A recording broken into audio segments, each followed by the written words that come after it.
Have you ever worked hard at something, only to come up empty? It's a feeling that can be incredibly disheartening. You put in the hours, the effort, the dedication, and yet the results just don't seem to match the input. It's as if the universe is conspiring against you, leaving you with nothing but frustration and a sense of defeat. You poured your heart and soul into it, but nothing. It's a discouraging feeling. The kind of feeling that makes you question your abilities, your choices, and sometimes even your worth. You start to wonder if all the effort is even worth it, if maybe you're just not cut out for this. It can make you want to give up. The weight of repeated failure can be crushing, making it hard to find the motivation to keep going. Each empty net feels like a personal failure, a reminder of what you couldn't achieve. That's how Simon Peter felt. He was no stranger to hard work and long nights.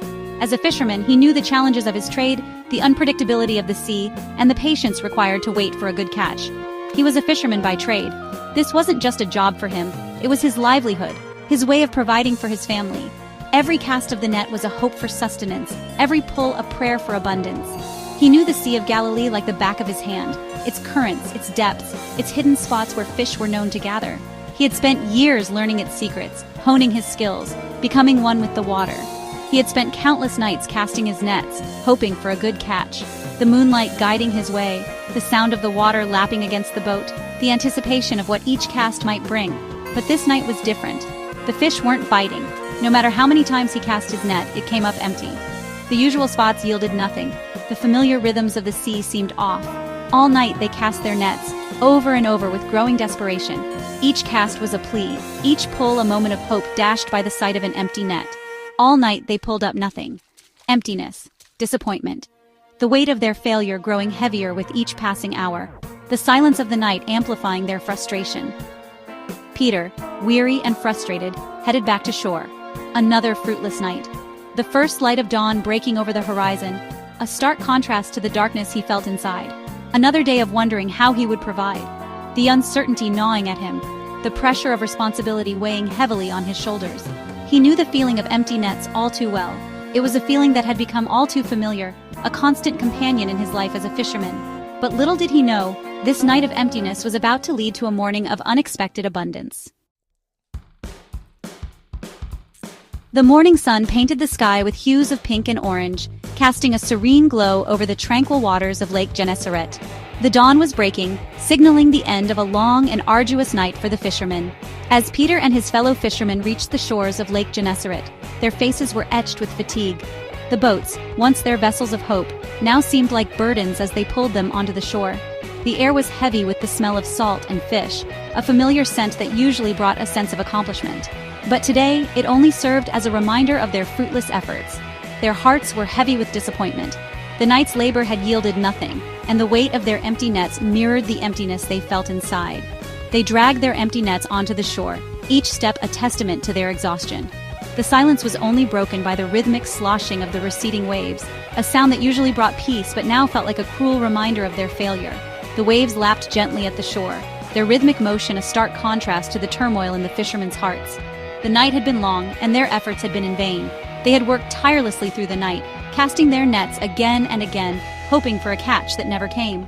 Their bodies ached from the relentless labor, and their spirits were waning. As the first light of dawn broke, they rested their aching bodies on the shore, their minds clouded with thoughts of defeat.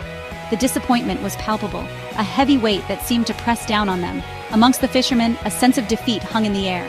They had faced many challenges before, but this night felt particularly disheartening. The empty nets were not just a symbol of their failure, but also a blow to their pride and livelihood.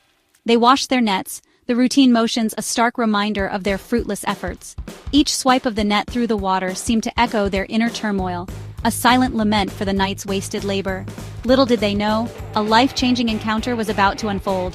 As they went through the motions of their morning routine, a sense of anticipation began to build, though they could not yet understand why. One that would forever alter their perspective on failure and abundance. The dawn of a new day brought with it the promise of hope, and soon their empty nets would be filled beyond their wildest dreams. As Peter cleaned his nets, he noticed a crowd gathering near the shore. Their voices, abuzz with excitement and anticipation, were drawn to a single figure, Jesus of Nazareth.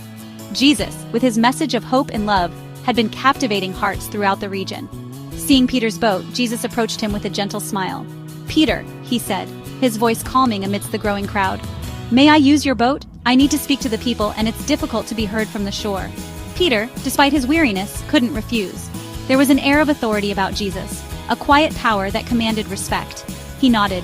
"Of course, Lord," he replied, guiding Jesus onto his boat. Jesus settled into the boat, and Peter gently pushed it away from the shore. The crowd pressed closer, eager to hear every word that fell from Jesus' lips. He spoke with authority and compassion, sharing stories of faith, forgiveness, and the boundless love of God. As the morning wore on and the crowd began to disperse, Jesus turned to Peter. "Peter," he said, "let down your nets for a catch." Peter looked at Jesus, a mixture of confusion and doubt clouding his features. "Lord," he replied, "we've been fishing all night and haven't caught anything, but because you say so, I will let down the nets." Section 5. A Sea of Abundance. With a sigh of resignation, Peter and his companions picked up their nets and cast them into the water. At first, there was nothing. The familiar weightlessness of the nets mirrored their earlier disappointment. Then it happened. The nets grew heavy, incredibly heavy. The water churned violently as fish. An enormous school of fish surged into the nets. Peter had never seen anything like it.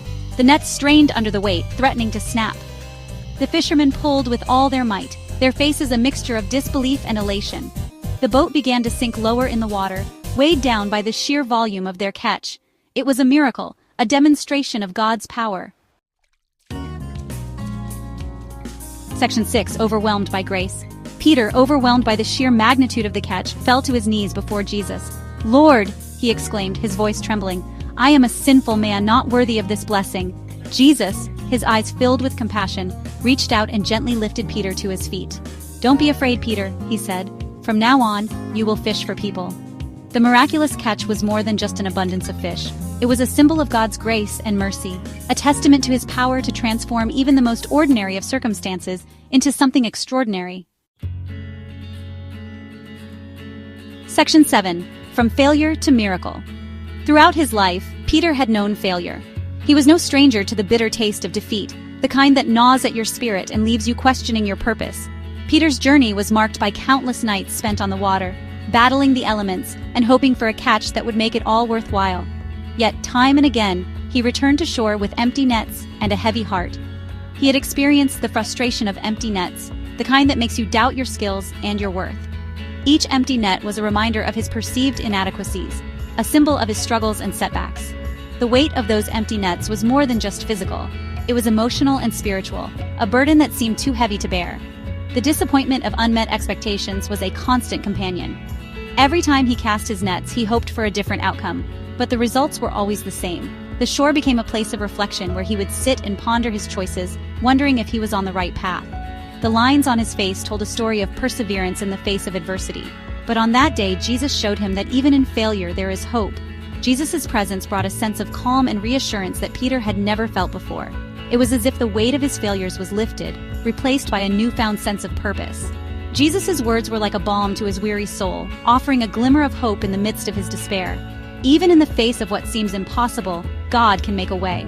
The sunrise over the lake symbolized a new beginning, a fresh start. It was a reminder that no matter how dark the night, the dawn would always come. The path through nature represented the journey of faith, a journey that required trust and obedience. The miracle of the fish wasn't just about abundance, it was about obedience.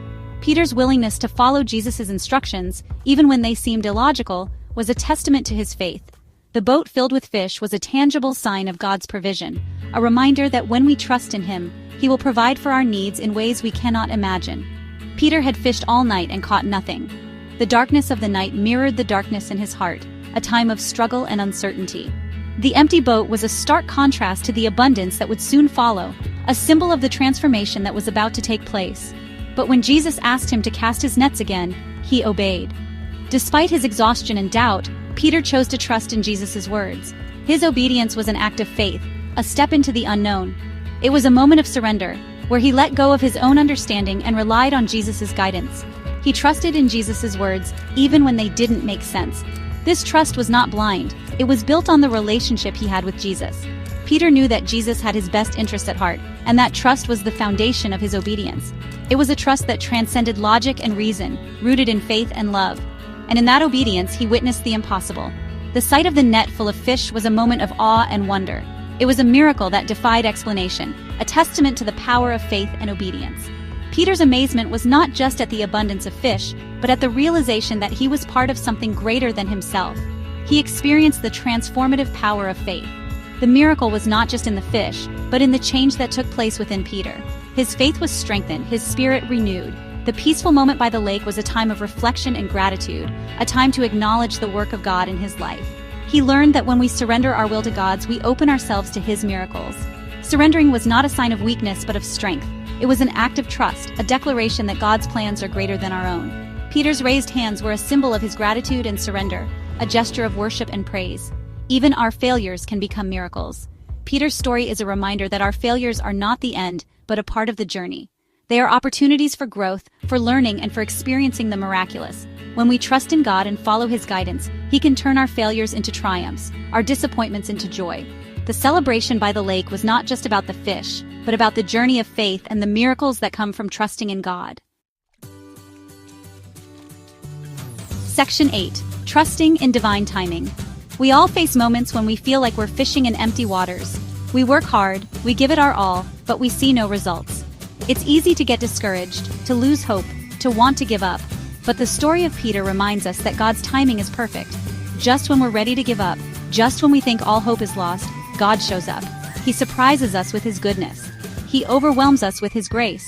Trust in God's plan, even when you don't understand it. Obey his call even when it seems illogical. For in his time, in his way, he will make all things new. Section 9. A prayer for renewed faith. Lord, we come before you today, humbled by your power and amazed by your grace. Forgive us for the times we doubt, for the moments we lose faith, for the seasons when we try to do things on our own. Renew our spirits, Lord. Fill us with your peace. Help us to trust in your timing, to obey your call, and to believe in your promises. Thank you for the reminder that even in our failures, you are working. Even in our emptiness, you are present. And in your time, you will bring forth abundance beyond our wildest dreams. Amen.